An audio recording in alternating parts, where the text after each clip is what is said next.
Assalamualaikum teman-teman, selamat datang di channel Zona Green. Ini adalah tanaman cabai aku.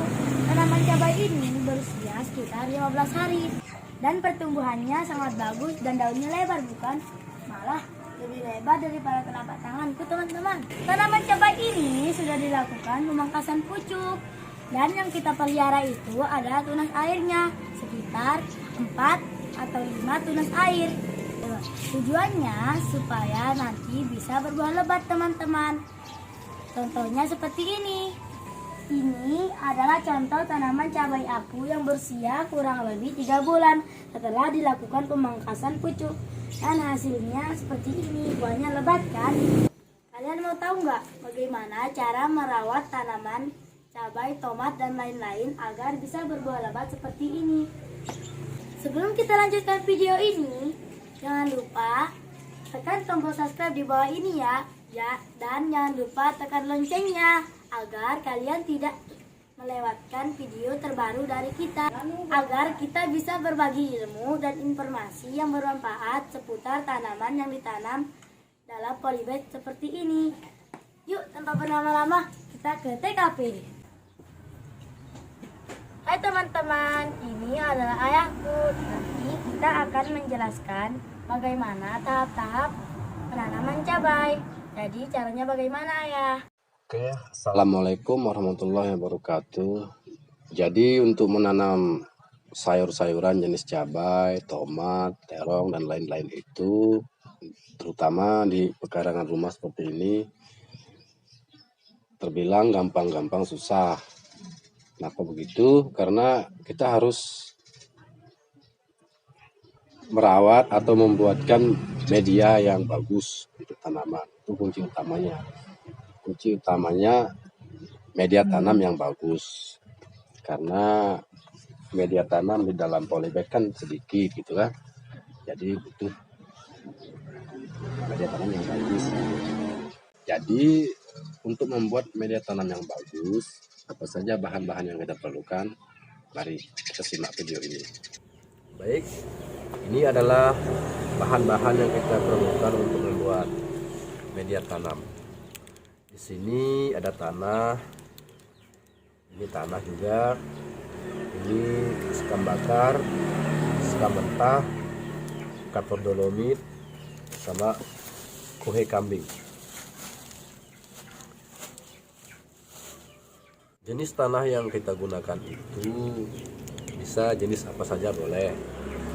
Misalkan tanah di pinggir kali, tanah pinggir jalan, apa kayak di belakang rumah, tanah di kebun, tanah sawah, tanah kuburan juga boleh. Yang tidak boleh itu tanah sengketa. Umumnya tanah itu mempunyai dua jenis, yaitu jenis tanah ringan dan tanah berat. Contoh tanah ringan seperti ini. Kalau basah itu tidak menggumpal, dan kalau kering itu berdebu, kayak berdebu, dan tidak lembek kayak gini. Ini jenis tanah ringan. Sementara di sini ada tanah berat. Contohnya seperti ini. Kalau dia basah itu, kalau di kepala itu menggumpal seperti ini, kayak tanah-tanah liat gitu.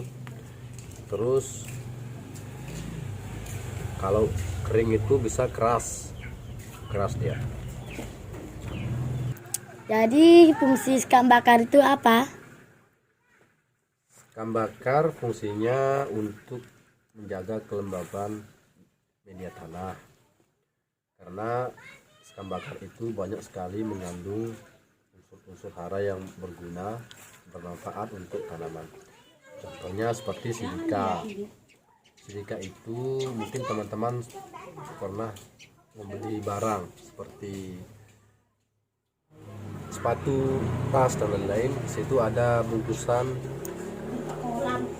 yang berisi butiran kristal seperti permen, itu adalah silika. Dan banyak juga unsur-unsur yang lain seperti kalsium, magnesium, dan lain-lain yang bermanfaat untuk tanaman. Adapun sekam mentah ini berfungsi untuk membuat media tanah menjadi lebih poros. Semakin poros, semakin bagus. Dan di sini ada kapur dolomit. Kapur dolomit ini mengandung daya netralisasi untuk tanah. Ini bisa menaikkan pH tanah, bisa juga membuat kadar asam berkurang karena di sini mengandung kalsium, magnesium, dan banyak lagi kandungan yang lain yang bermanfaat untuk tanaman. Kohe kambing. Kohe kambing ini mengandung unsur hara sama seperti NPK, ada N, P, dan K-nya. N itu nitrogen, K kalium, dan P fosfor. Bagaimana kalau tidak ada kohe kambing dan kapur dolomit? Ya tidak apa-apa, tidak masalah, tapi alangkah baiknya itu harus diusahakan supaya lebih maksimal. Terus campurannya bagaimana?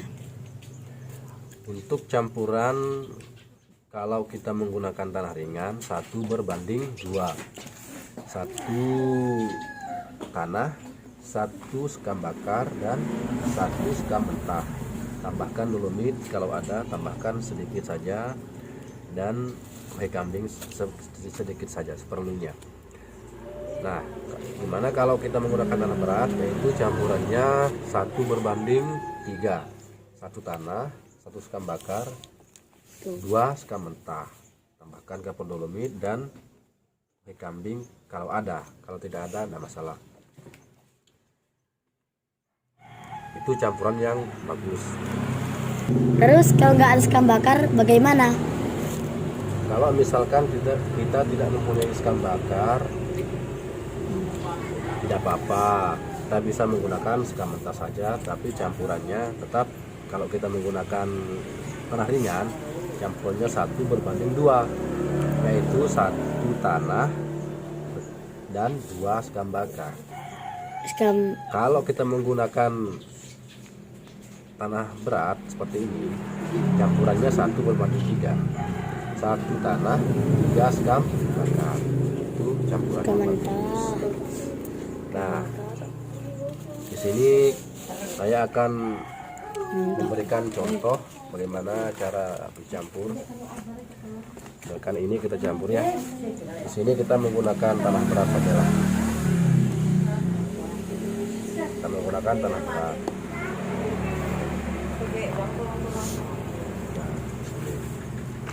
Campur.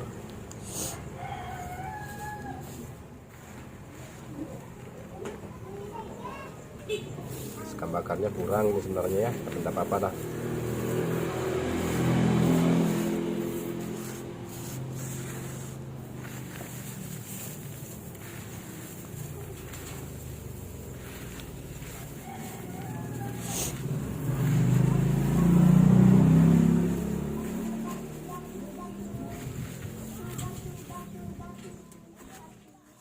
Ini kita tambahkan kapur dolomit secukupnya.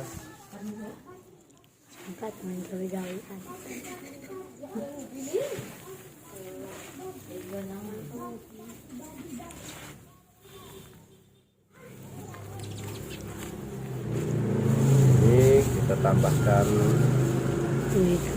kohe kambing yang sudah menjadi tanah. Nah, sedikitnya saja.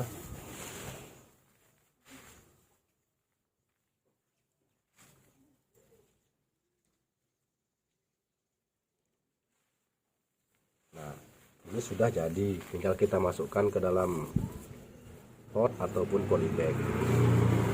Nanti kalau sudah kita masukkan, usahakan disiram dulu, biarkan 1 atau 2 hari, baru kita bisa tanam. Ini dia cara membuat media tanam yang bagus. Selanjutnya di video-video berikutnya kita akan membahas bagaimana cara merawat, apa pupuk yang kita perlukan, cara pemupukan, cara penyemprotan. Insya Allah kita akan bahas di video berikutnya. Untuk kali ini sekian dulu video dari kami, semoga bermanfaat untuk pecinta tanaman, khususnya tanaman untuk teman-teman pemula. Simak terus video dari kami dengan cara tekan tombol subscribe di bawah ya, supaya kami lebih semangat untuk membuat video berikut. Sekian, assalamualaikum warahmatullahi wabarakatuh.